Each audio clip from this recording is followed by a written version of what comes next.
Hello, this is Greg Allison with Green Greg's Garden and Worm Farm, coming to you on the 11th of August 2020 next to a cornfield to report to you about potential food shortages. Yeah, we've got some real challenges this year. In fact, we just got hit yesterday by a major inland storm that's referred to as a Derecho. It's compared to an inland hurricane.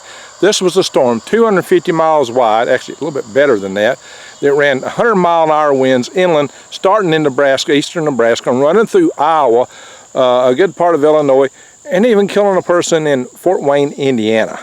So this was a long storm. In Iowa alone, look, Iowa is our number one corn producer. In Iowa, which has 31 million acres of corn, according to the governor, there was 10 million acres damaged, mostly flattened. So think about that. 10 million acres damaged, according to Governor Kim Reynolds. That is a third of the corn crop in our top corn state.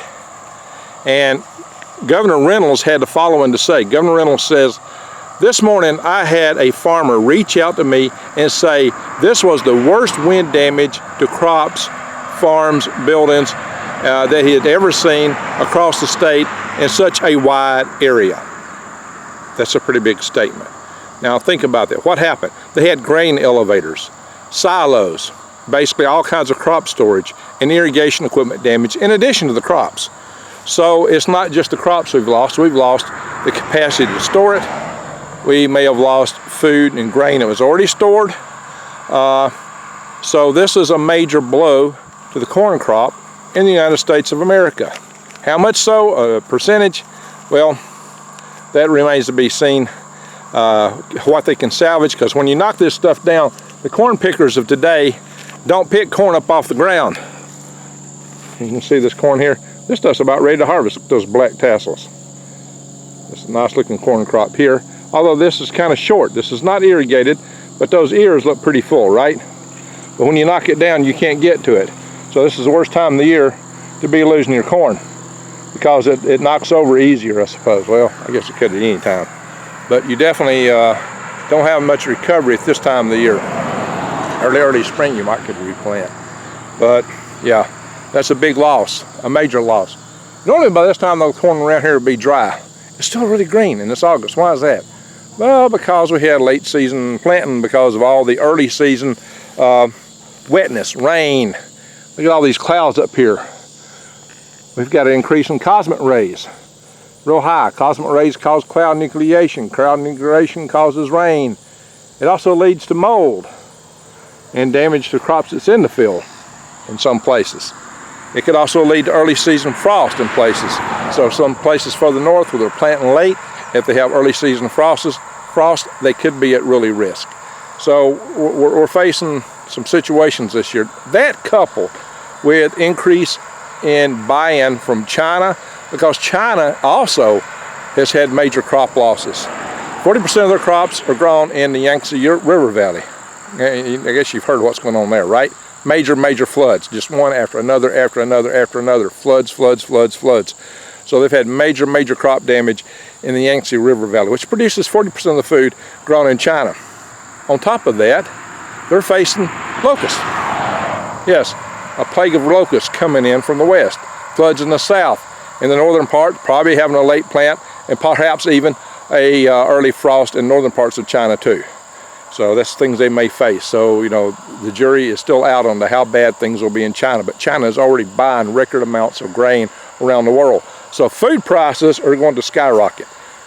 That's what you can figure. It's just from the Chinese buying alone. Food prices can be expected to skyrocket. Well, couple that with all kind of other things going on. Look in Beirut. In Beirut, they had their main port destroyed, which also took out their main granary.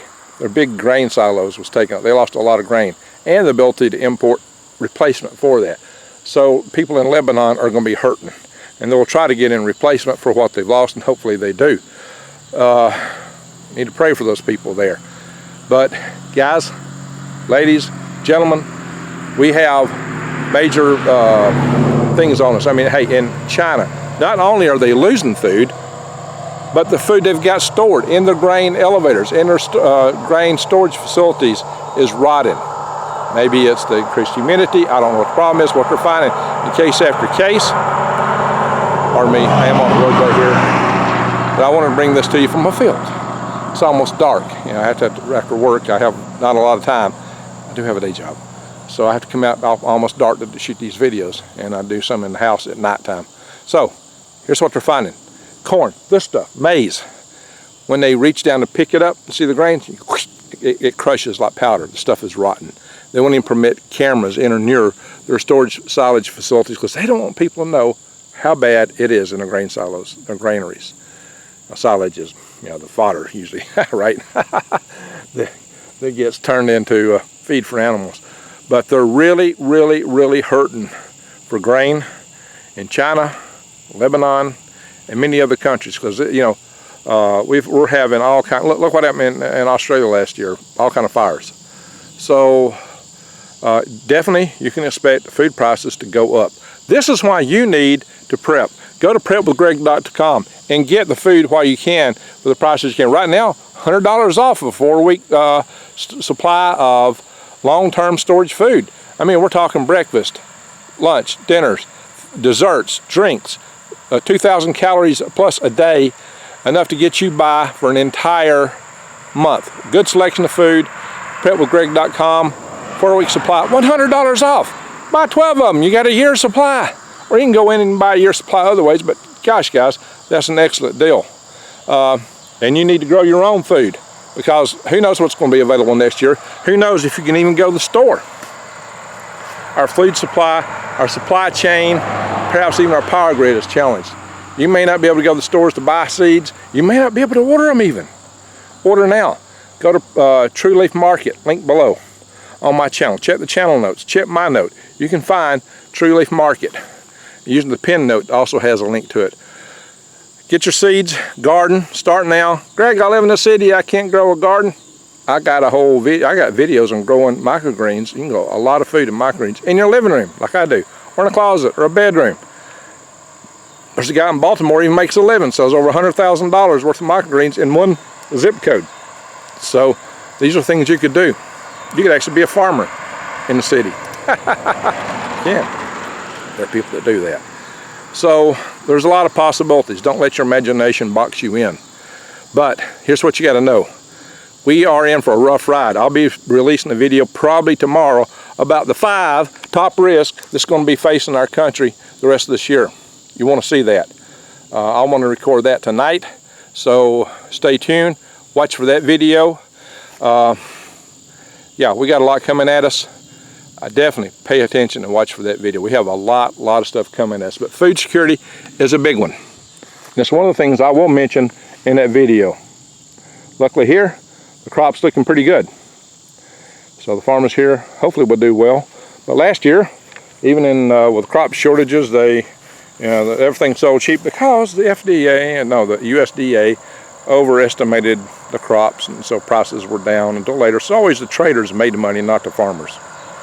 So hopefully the farmers can make a little bit of the money this time. In the event, grow your own.